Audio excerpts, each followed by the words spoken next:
to the Thought Snob podcast. I'm Paula Swope. Let's get snobby.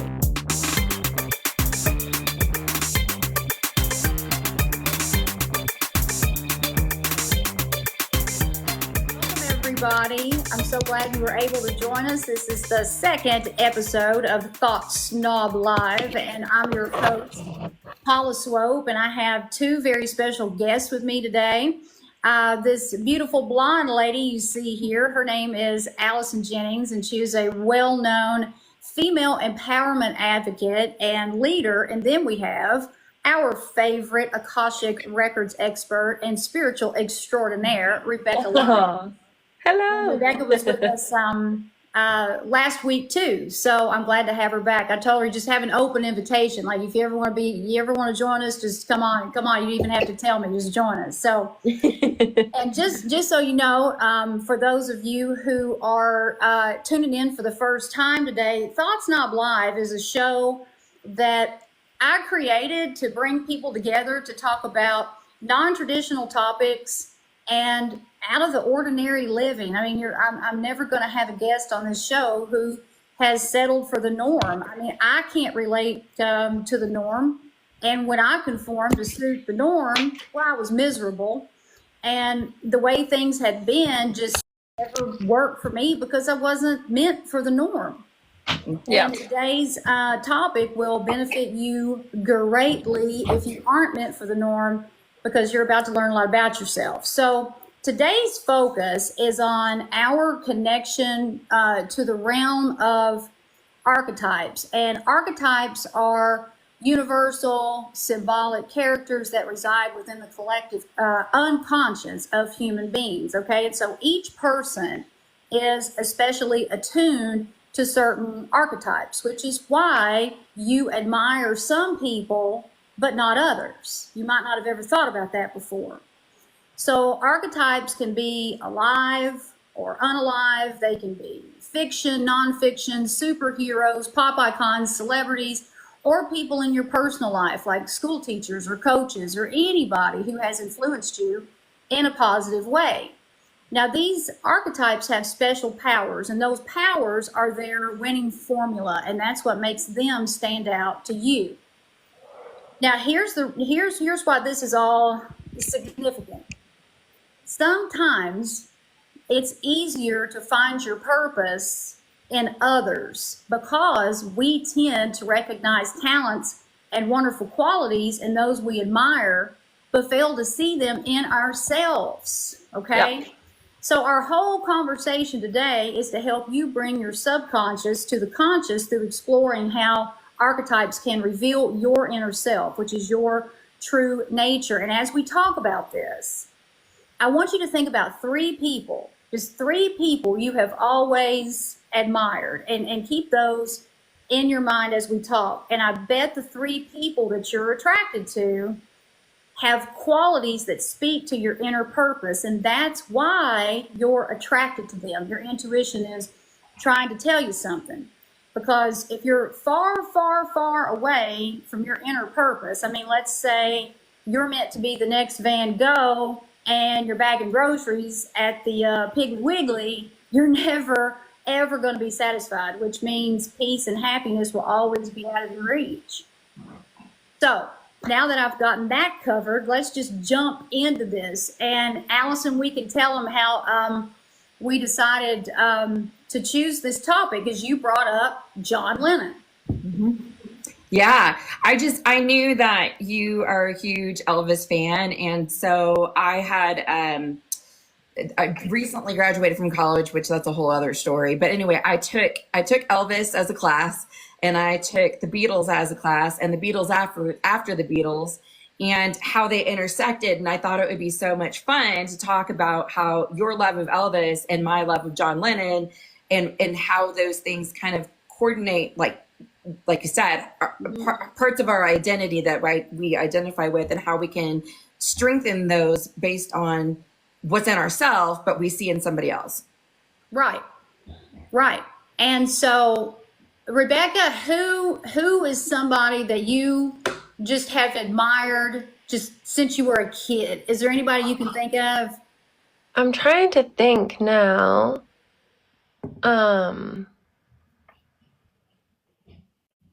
Like when you're put on the spot and your mind goes blank. I feel like that right now. I'm like, If you want to think about it, I'll tell mine, and maybe Allison can maybe tell you tell hers. yours and I'll have a think Yeah. about it because my mind has just gone. Oh, I get it. Allison, who is your person? So, I mean, besides John Lennon, his being a musician, I'm very, I resonate with him, but also Dolly Parton and Sarah Blakely. Those are the two that I always kind of look to if I need some external something or other to grab onto if I'm not feeling it for myself that day. Right. Like there are pictures of me when I was barely 3 years old, and Elvis posters are hanging on the wall. Why would a child that age be drawn to Elvis Presley? And I never questioned it at all until I had this class. Oh, Amy, Dolly Parton's on my list too, as well as Allison's. But until I had this class as part of my training at the Chopra Center. And what I learned is the people that we admire we admire them because we have the same qualities. Now, and like Elvis Presley is a very, very famous archetype, possibly one of the most famous ever. And his title is like entertainer to most people. And I think he's an incredible, incredible entertainer, but that is not what really attracted me to Elvis. It was the way he dealt with people, and he was a philanthropic god. And from the time that I was a child, I always wanted to give people stuff. And so I have that quality. He had that quality. If you took that class about Elvis, the man was flawed as hell. But he had these unbelievable qualities, and all those qualities came together, of course, and created this unbelievable legacy. And he impacted so many people, changed the music world. Music would not be the same if Elvis hadn't been on the scene. So he used those special powers to create that major global impact. But when I think about Elvis, I just don't think about him as the guy in the black leather suit. I think about him as the man that raised money to build the Pearl Harbor exhibit in Hawaii.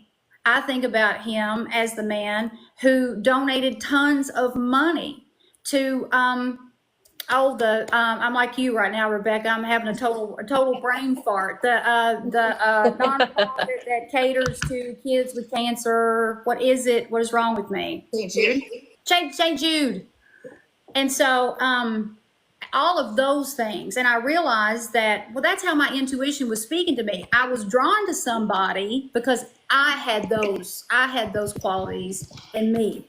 And as I've gotten older and I recognize those qualities, well, they've become a superpower. Mm-hmm. It's like Allison is a musician. Mm-hmm. Well, that's not in me, right? And so it's those things that we need to just, pay attention to. And then I think Dolly is really obvious one for women, especially women who grew up in rural America. I would say one for me would probably be Cher. Yeah. She was on my list too. That's so funny. Yeah. Yeah. Because that's the only one that's come to my mind. I've literally just Googled people so I could try and remember. Yeah. Yeah, Cher, I would think, is probably on a lot of people's list. Right? Mm-hmm.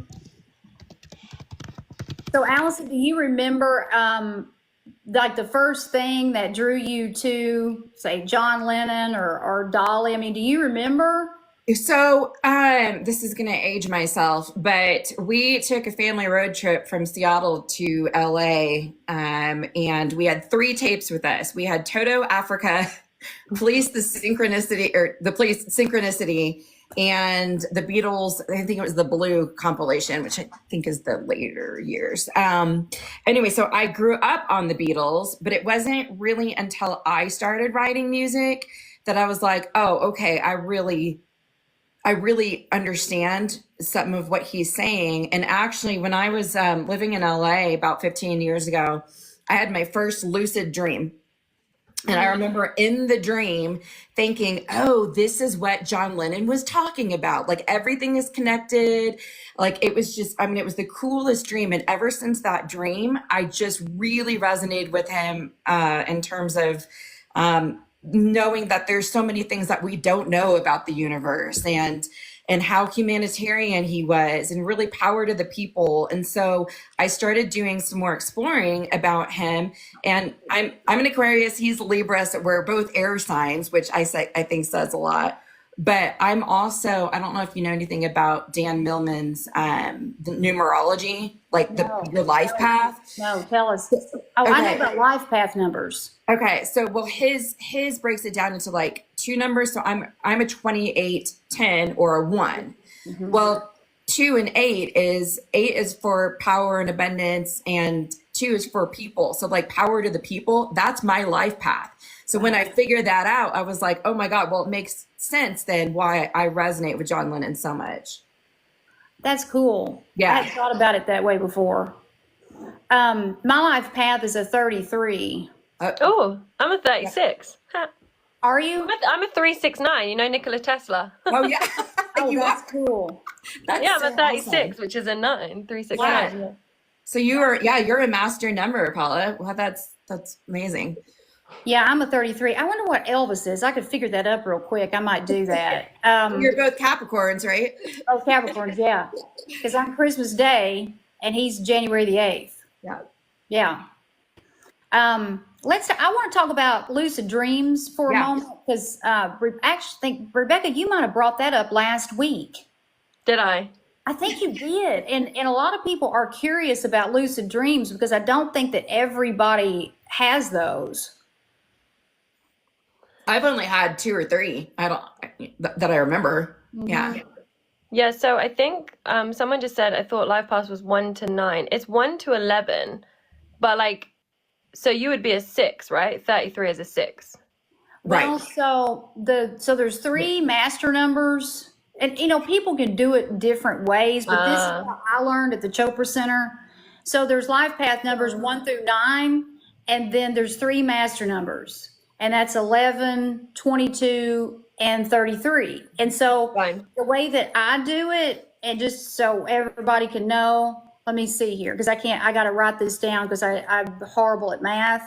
But like, so my birthday is 12/25/1976. So I'm going to add the 1 plus the 2. And then, let's see. 3 plus 2 is 5, plus Yeah, 5 is 1, plus 1 is 2, plus 9 is 9, 10, 11 is 1, plus 7 is 8, plus 6. Is that how you do it? Let me see. 1 plus 2, 3 plus 2 is 5. 5 plus 5 is 10, 11. And then 11 plus 9 is 20.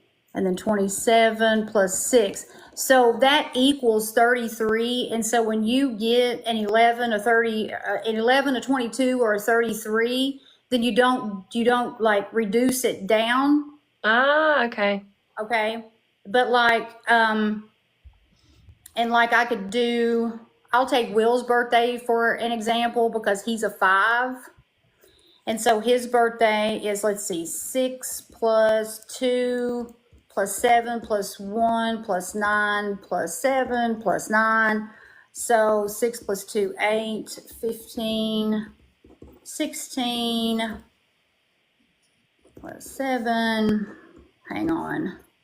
Make sure I get this right. I don't want to lead anybody astray here. 32. It's 1919 here right now.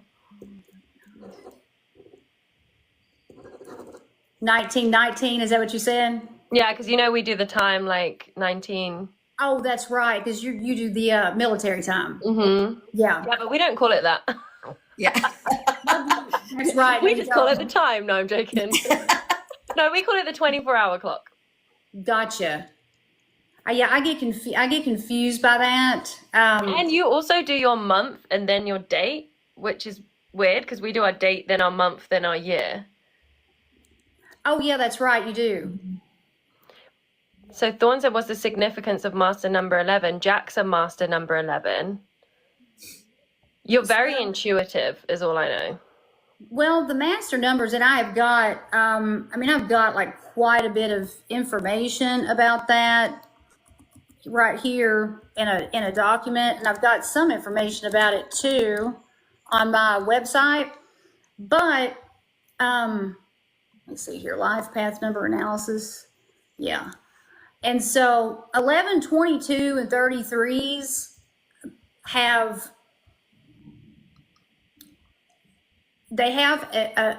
overall like an inner purpose that is meant to make like a huge impact. But that doesn't mean that they're going to do it. It's Yeah. like Because with like big impact comes big challenges, right? So like it goes both ways. it goes both ways, and like the life path numbers, it's rare. I mean, it's rare to be an 11, 22, or 33, but it doesn't necessarily mean that it's going to benefit you if you don't like tap into those special qualities that you've got. And so, you know, life path numbers are extremely relevant to what we're talking about right now, because so many people go through their entire lives and they don't figure out what they're supposed to be doing. The book I mentioned, Dan Millman, it's called The Life You Were Born to Live, and it's really fascinating. The life. Sorry, can you say that again, Alison? Yeah, it's Dan Millman. He wrote the Way of the Peaceful Warrior. Yeah, but it's called The Life You Were Born to Live. Okay, I need to read that.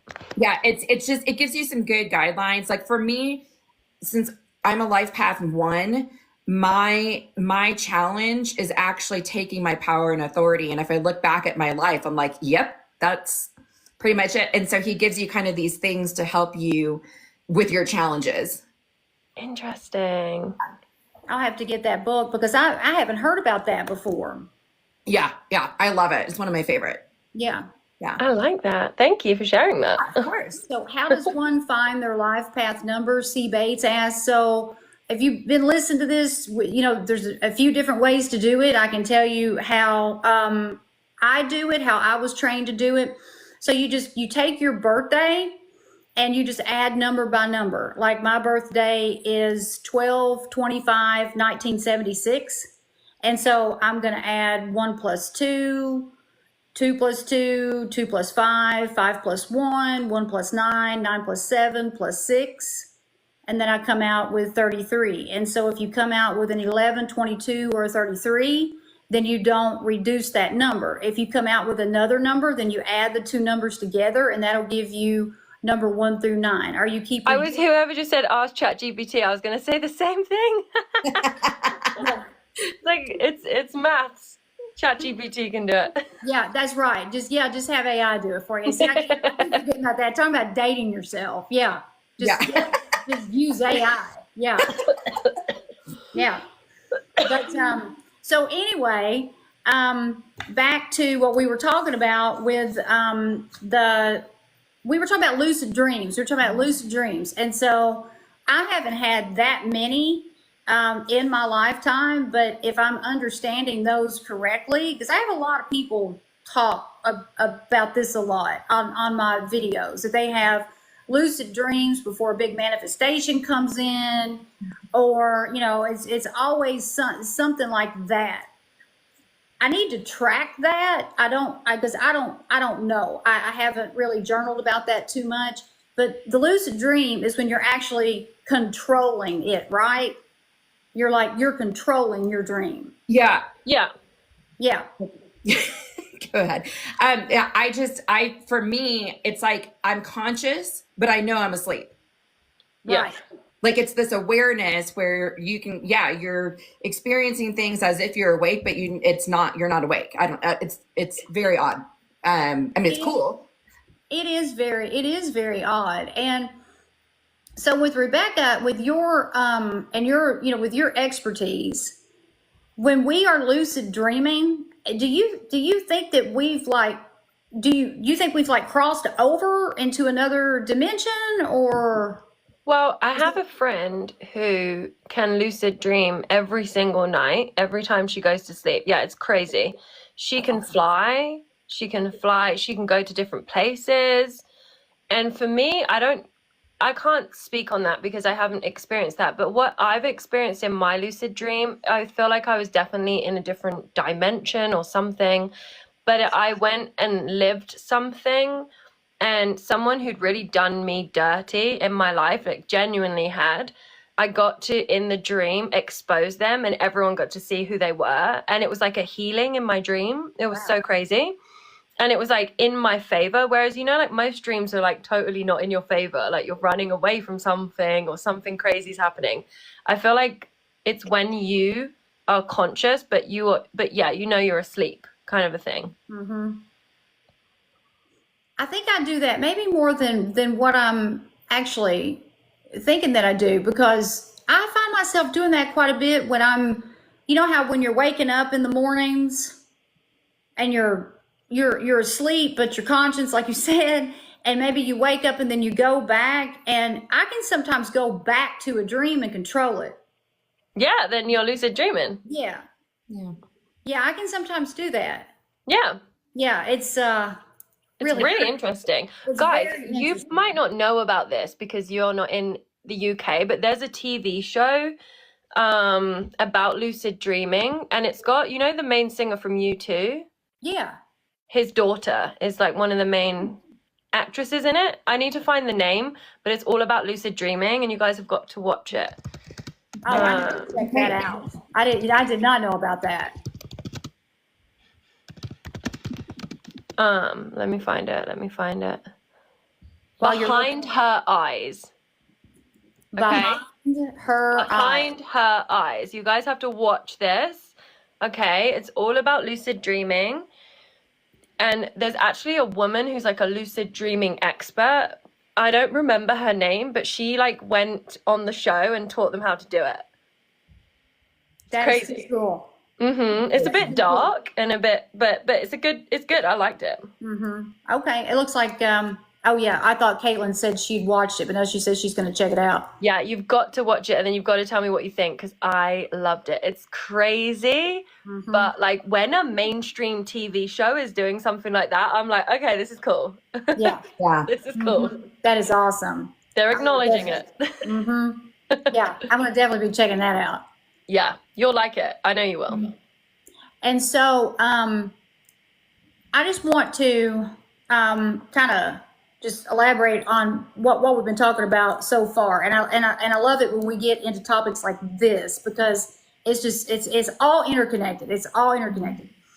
And so have you guys was there ever a time, and I mean, I know that there was, but you know what I'm leading into here, and I encourage the people who are with us to please chime in. Was there ever a time when you were doing something, whether it was a job or it was I don't know, going after a certification or a relationship or a friendship or whatever, that just absolutely killed your spirit and you put your freaking light out? Like something that you were doing because you felt like you had to? Yeah, many relationships, I would say, mostly.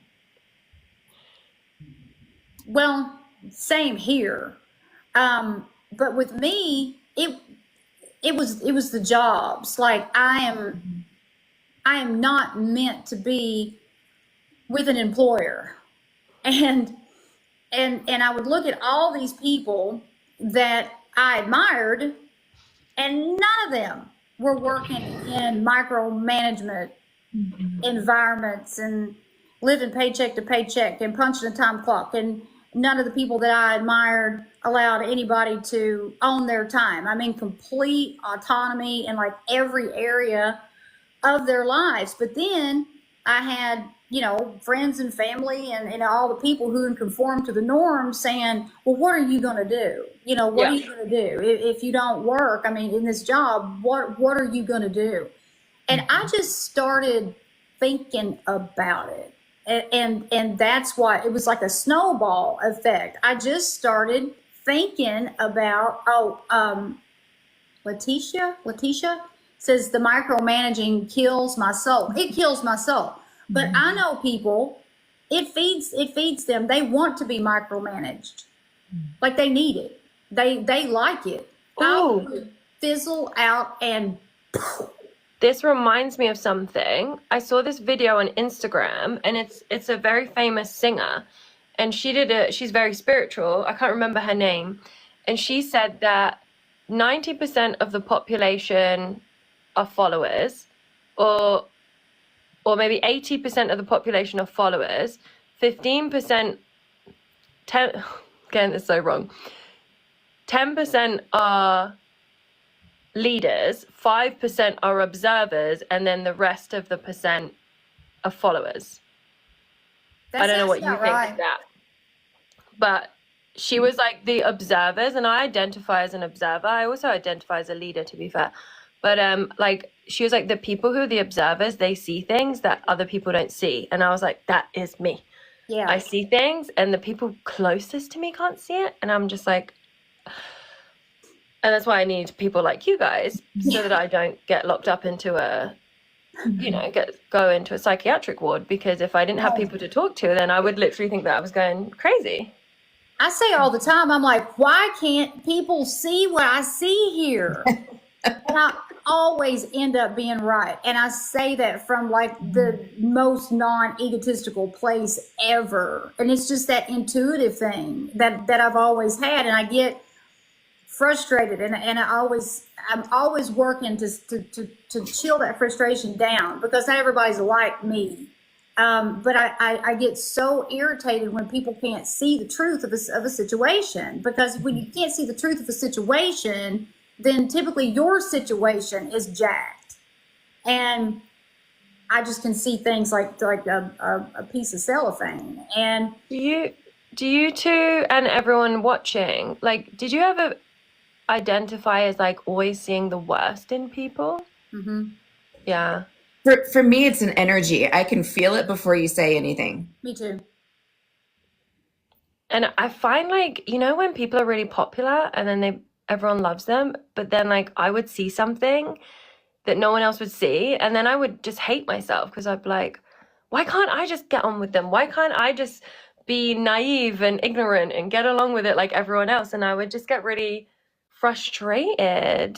Mm-hmm. Do you know what I mean? I know exactly what you mean. And in this day and time, I try to decipher between, because I look at it as, okay, not everybody's all bad, not everybody's all good. I mean, it's like, you know, Jeffrey Dahmer even had some people who loved him, right? I mean, so not everybody's all bad, not everybody's all good. But like what Alison just said, when I sense an energy that's it's bad for me. I have to look at it that way. It's I realized that later in life. Yeah. That and when I learned to do that, then I was able to really use it to my benefit. But before I learned to do that, I was just talking about everybody like shit. But I couldn't, because everyone else loved them. So if I said anything bad about them, they'd be like, what are you talking about? This person's great. Yeah. So I just had to go along and be like, yeah, they're great. But really, I was like... But you knew. Yeah. Mm-hmm. Mm-hmm. I was always too vocal about it, and it got me into trouble. Yeah. It got me into trouble.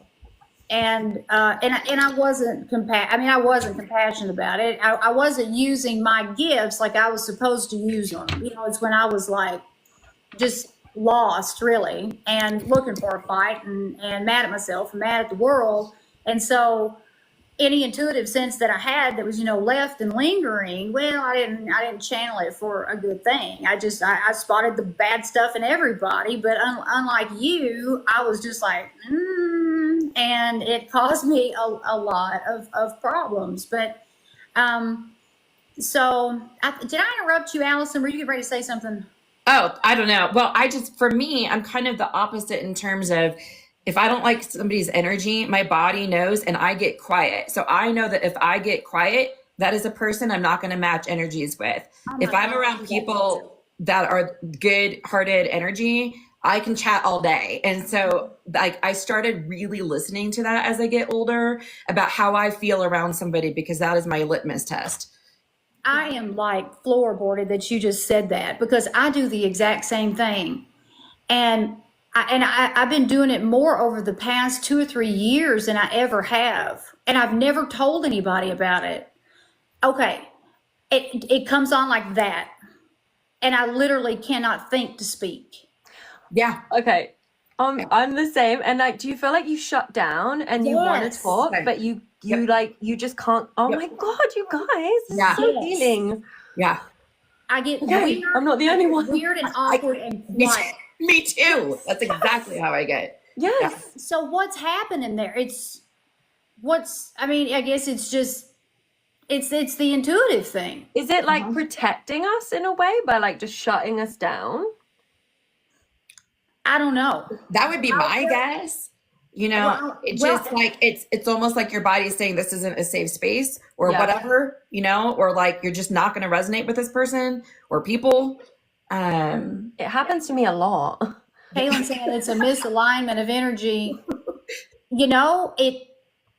It actually happens to me too. And I remember it. I remember how I feel around those people and I don't want to be around them. I have come across as one would have thought that I was on drugs or a dumbass or something at times because I just could not communicate. I couldn't do it. Yeah, for me, I think my mind is like, oh, they're all gonna think you're boring because I can't contribute to the chat. Right. And I'm always delayed and I can't keep up. And then I always used to think that I was super introverted. Then I went to a Dr. Joe Dispenza retreat and I was talking to these guys and I was like, I'm an introvert. And they were like, no, you're not.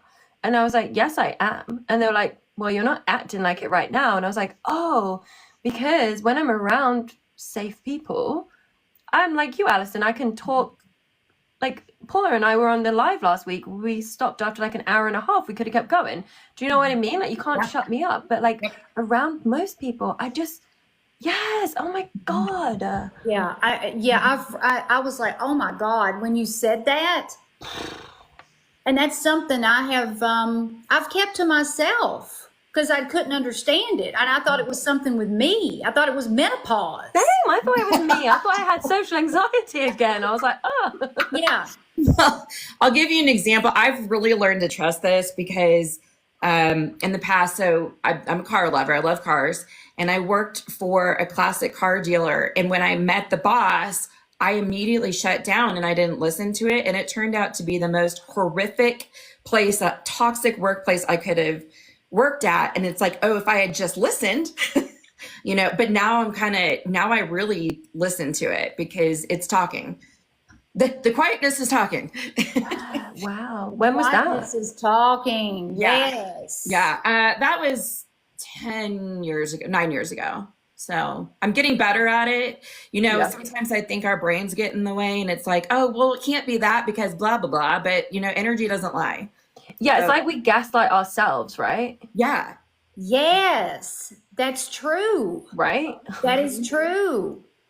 Yep. Yeah. Oh my God, I've just literally had an epiphany now. I think No, you have I as didn't. well, Paula.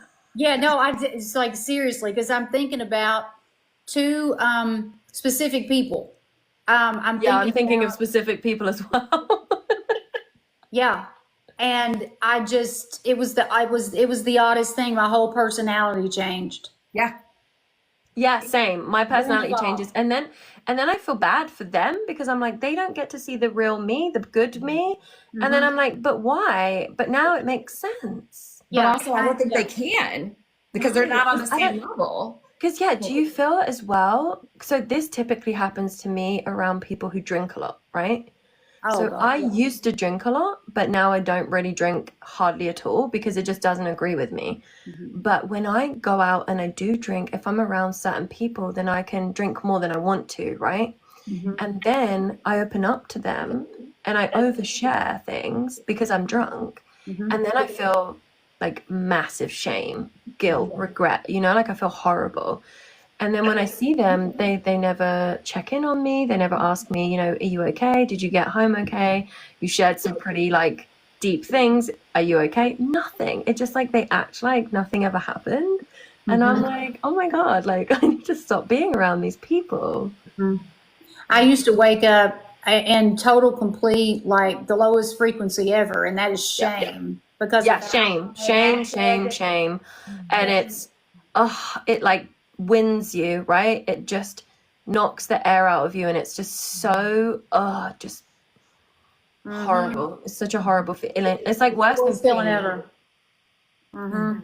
I couldn't go back to that for nothing. And I would just get so drunk and black out, and I would tell everything. And I just really, not only was I really destroying my physical health, but I was, I was matched up to some really bad energies, and my life sucked when I acted like that because nothing I talked about was good. No, because you start complaining or you start like what happened to me recently was because my life is good. It's not perfect, but it's good. Like I've come a long way. I started complaining about things that happened to me 6 years ago because I just didn't know what to talk about. So I just started talking about it and I was just like, Becky, shut up. It's like something came over me and I was just like, oh my God. And then three full days of shame, like three full days. It's like my personality went away and I didn't know who I was anymore and I couldn't be me. And then all of a sudden, 3 days later, instantly snapped out of it. And I was like, back to being me. It was, what do you guys think about that? I can talk about that for a year. I mean, seriously. And it's so much of that is in my book. So much of that is in Thought Snob.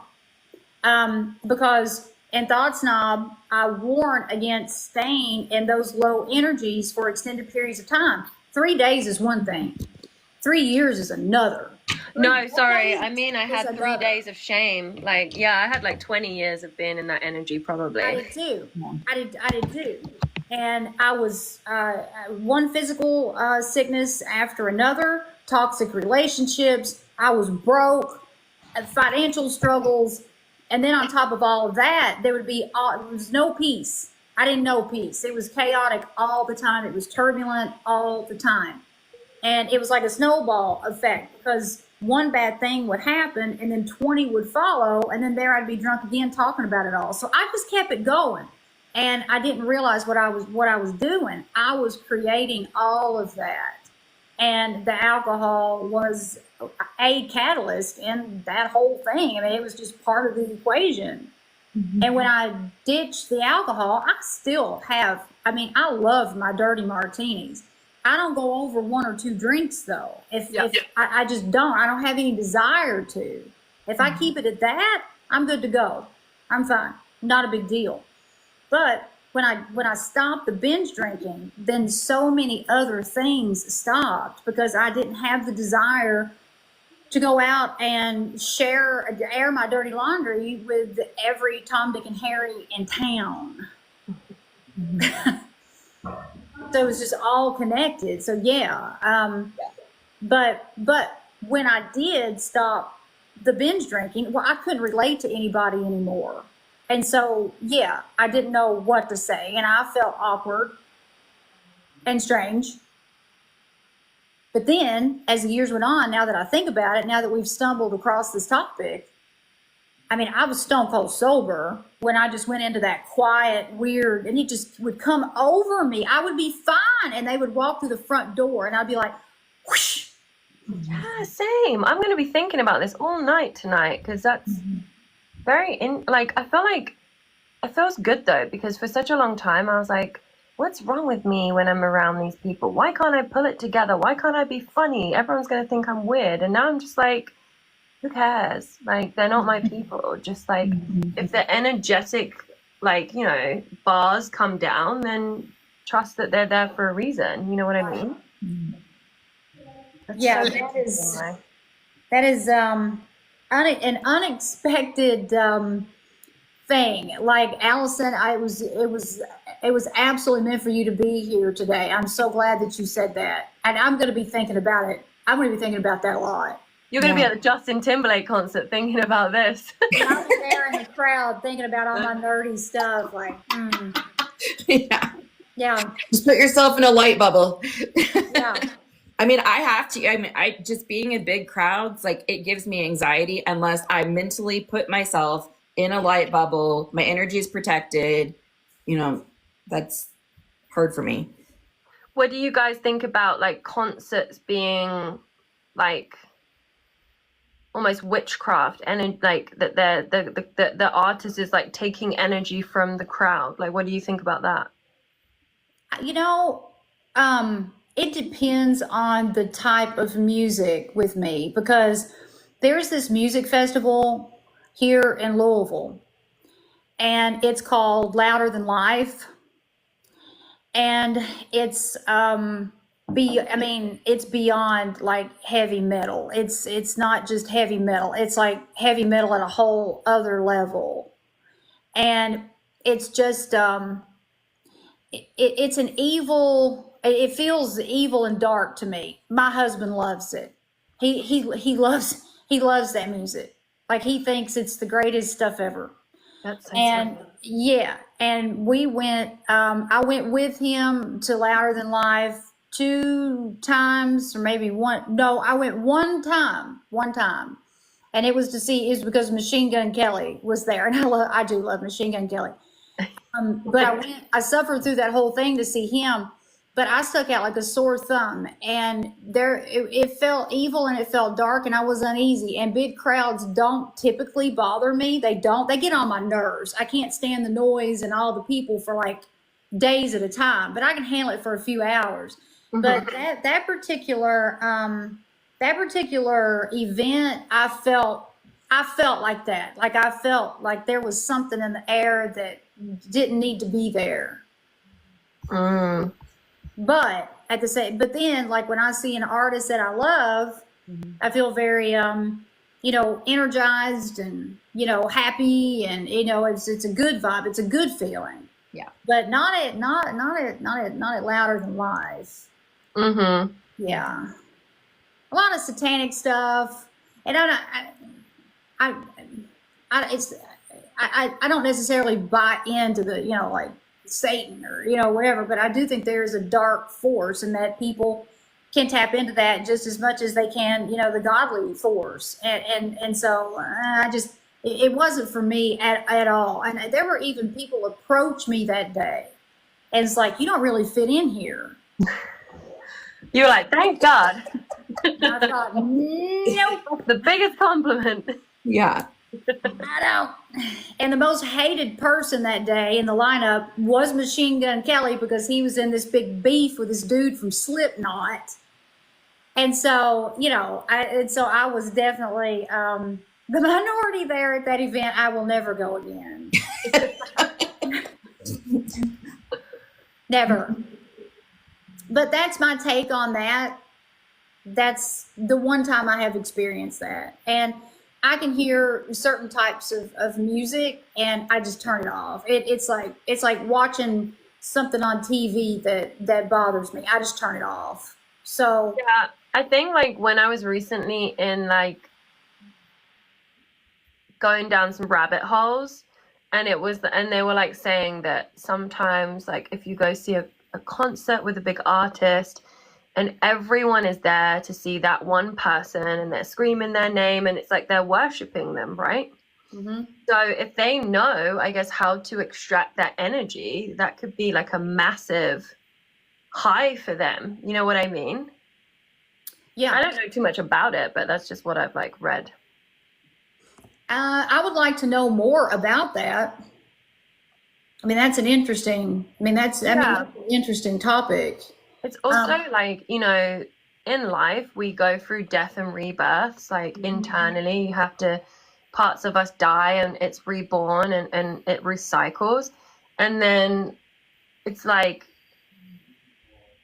you know, for us, that's how we are reborn. But for other people, I guess, for certain people who potentially use energy in a more taking way, taking from other people, then when people are watching you, they're talking about you, they're Googling you, you know, you're getting a lot of energy from other people, and they don't realize that they're giving you their energy. That's why I don't really have any massive idols, because then I'm putting them on a pedestal kind of above me. Do you know what I mean? Like, there's people I appreciate, don't get me wrong. Like, I for sure appreciate people throughout history and people that I know now. But, like, I'm not thinking about them all the time. Do you know what I mean? Oh, yeah. Yeah, and I want to say something about that, too. We've got a question. Can you talk more about how do you make the shift once you accept that you aren't a follower? It's hard, especially if you're not around the right people. I'll tell you what I did.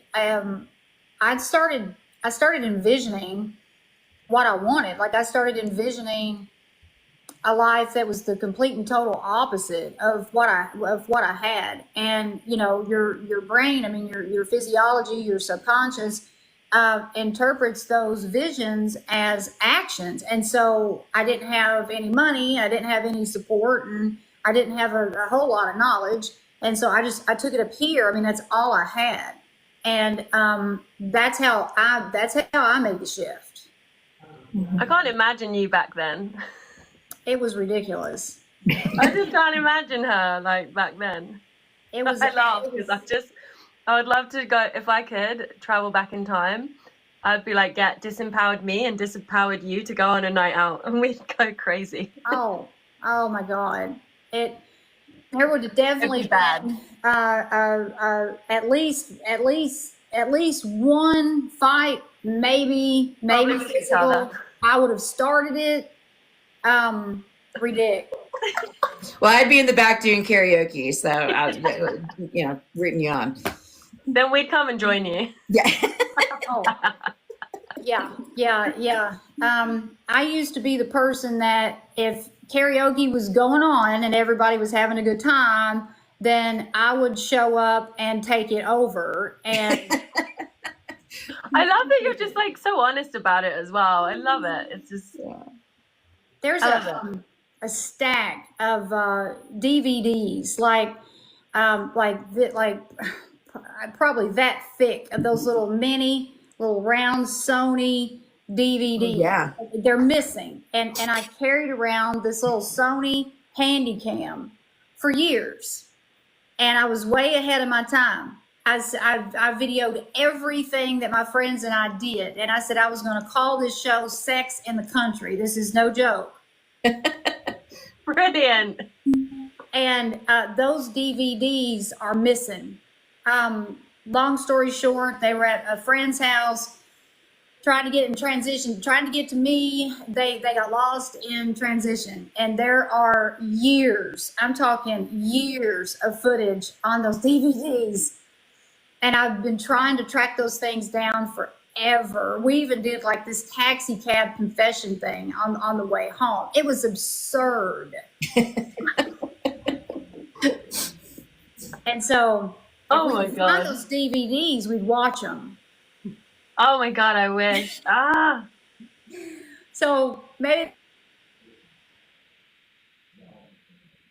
Can't hear you. But anyway, I love the direction that this conversation has gone in. Do you guys want to elaborate on that question at all that I just answered about like making the shift out of, if you're miserable in the norm and you want to maybe venture into what you're meant to do? You go first, Alice. I'd say that you know, which is more important to you, you being you or you being miserable, and leaning into whatever feels right for you. And so if you're not a follower and you want to be a leader, then that is where your happiness and your joy is going to be.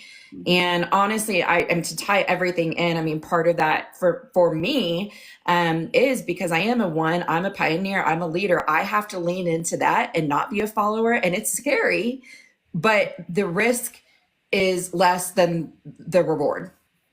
So being a leader and being my true self is, you know, feels a lot better than not. So risk taking is part of it. Mm-hmm. You have to. I take risk all the time. Yep. And there's the bigger the risk, the bigger the reward. Yeah. Yep. And there's a book called The Courage of Being Disliked, and I think that's something that's your risk. But you know what? Not everybody is going to like you, but as long as you love you and you have love for other people, that's what matters. And I think like if everyone does like you, then you're not being the real you, because you can't be authentic. Like you just like, who are you? You're becoming a chameleon and you're changing. Like that's what I used to do. I used to become a chameleon. I used to mirror people and I used to just be whatever I thought they wanted me to be. Yep. Like there's that saying, I'm not who I think I am. I'm not who you think I am. I'm who I think you think I am. Mm-hmm. Like that's how the world operates, right? Yeah. And I think as well, you've got to realize that there is no difference between us and like say Elon Musk or Elvis Presley or John Lennon. Yeah, they're a man, born at different time, born in a different country, whatever. But like we're all human beings. We all came here. We all have a soul. We're all having a human experience. And some of us were born into rich families. Some of us were born into poor families. Some of us were born with this, that. But like people who are born into rich families and are given money, they don't always appreciate it because they haven't had to work for it. They haven't earned it themselves. So that can screw them over later in life or their whole life. Mm-hmm. So like I know a lot of people, because I was born into a family without a lot of money. I would always look at rich people and I'd be so envious, like, oh, it's so easy for them. Life's easy. They don't have any problems. Everyone has problems. We all have problems. But do you want to dwell in the problem or do you want to go to the solution? Do you want to figure it out or do you want to stay there? The longer you stay there, the sicker you get, the more depressed you get, the more like your body, it's like you're dying. Because if you're not growing like a plant, you're dying. So you have to feed yourself, you know, like what you consume, the people you're around, not just your food, but like what you absorb from the internet, what you watch, what you listen to. Like everything is contributing to who you are. So like if you want to change, I don't know about you two, but like do you get to a point where you've done so much that when people come along and say something to you and I'm like, what are you doing about it? And they're like, nothing. I'm like, I don't have any patience for you. I'm like, get out of victim mode. I kind of like, I'm very empathic, but sometimes I lose my patience with people. That's what I was talking about earlier. Why can't people see what I see? Yeah, but they probably don't have the awareness, so I need to like back off from doing that. I have to back off. And when somebody complains constantly about their job, I want to be like, do you understand what you're doing? Yeah, or if they complain about their partner and then they go back to them and then they break up and then they go back and then they want you to hang out with them when they've told you all the terrible things. And it's just like, how can you put me in that situation? Like, it's so uncomfortable. Mm-hmm. Yeah. And if you spend, and this is a big, huge thing, that if somebody would have sat me down and told me this when I was a child, it would have changed the trajectory of my entire life. But when you spend, say, 8 hours a day in a job that you hate, and you go home and you get on the phone or you talk to whoever is in your house for the rest of the evening about that job and how bad you hate it, complaining the whole time, and it builds momentum. It builds momentum. And that's a big energetic force that's going to attach to everything that resembles that misery that a person feels. Yeah. It's just, it's a cycle, and it's hard to break once you fall into that hole. And it's the same with relationships. It's the same thing. If you're with somebody that brings out the worst in you and you stick with them, but you complain about it, it's the exact same thing. Nothing is ever going to go right. It's just not. Yeah. Yeah. Have you guys read a book called Reality Transurfing, where he talks about the pendulums? No, what's the name of it? Reality Transurfing. It's this Russian guy. It's a really long book, but I think chapter 4 is the one that's like the most important. And he talks about pendulums. So he says that like everything comes from within, right? So you are mad at this job, right? So you send the pendulum out into the world. I hate this job. Blah, blah, blah, blah, blah. I can't even think. I just hate this job. Okay. You send that pendulum out. Then the pendulum comes back to you with the same, if not more force, hits you. Then you push it back, and it's like a pendulum, and it swings back and forth, back and forth, back and forth. And the only way to stop the pendulum is almost like neutrality, right? So you just stop thinking negatively about it. You stop complaining about it. You stop thinking, talking, anything to do with it. You just cut it out and you neutralize it, so that and then for a little while, the pendulum will still try and like come back to you, because it's like testing you, and do you mean it? And then when you stay strong, you can dissolve that pendulum. But sometimes it can take years if you've got into like a very negative pendulum, like with money's so difficult, goes out there, comes back, boom, money's difficult. Money hates me, that pendulum goes out there, comes back, boom, hits you. It's like that, right? It's like it builds, it becomes like its own entity. Yeah. Sorry, I get so passionate sometimes. Oh, I do too. And I'm over here writing and taking notes, and although Another book is Parallel Universes of Self. Whoa, that book, Frederick Dodson, Parallel Universes of Self. Very similar to Reality Transurfing. Frederick Dodson's American, the Reality Transurfing guy's Russian. They hadn't read each other's books, but they're very similar. Because he talks about waves, he talks about pendulums, he talks about there being parallel universes, so does he. They talk about neutrality. They talk about if you want to be successful, you have to identify as being successful before you can be successful, like be the energy before you have it physically. So the books were Reality Transurfing, Russian, really long.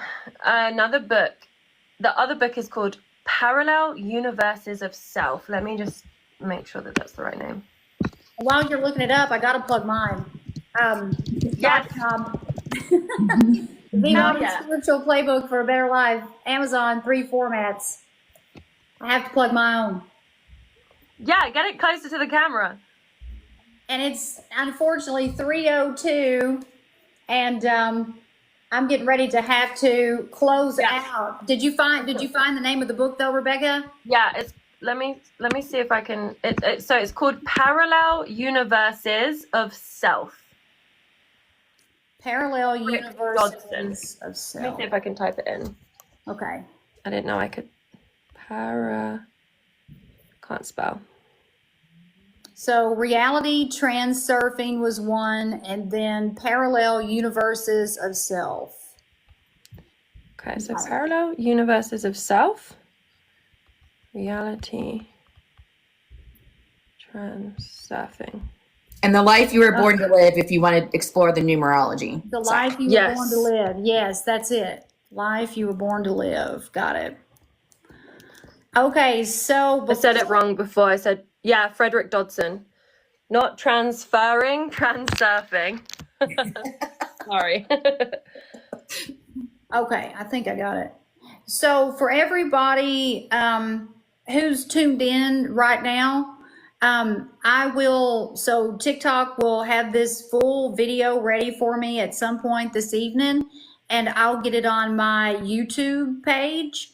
And so that way you can go back and watch it, or, anybody who wanted to, tune in and couldn't catch us live can always watch Thought Snob live, even if it's not live. I will always have it posted somewhere, and I'll put this one on YouTube. Probably I'll have it up there by tomorrow.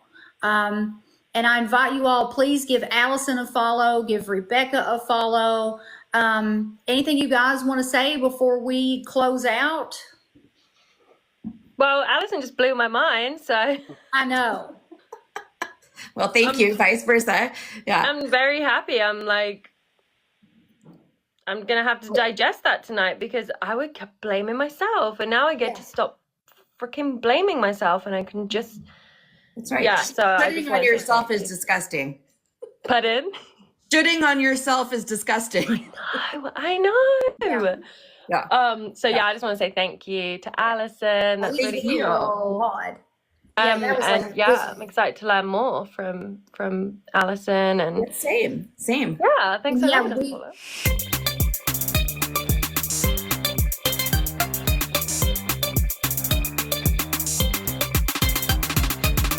The Thought Snob podcast with Paula Swope has been brought to you by Thought Snob Media in association with Special Purpose Studios. All production, mixing, and sound engineering by me, Will Swope. We hope you've enjoyed this podcast. Please take a few seconds to give us 5 stars and leave a review. See you on the next Thought Snob podcast with Paula Swope.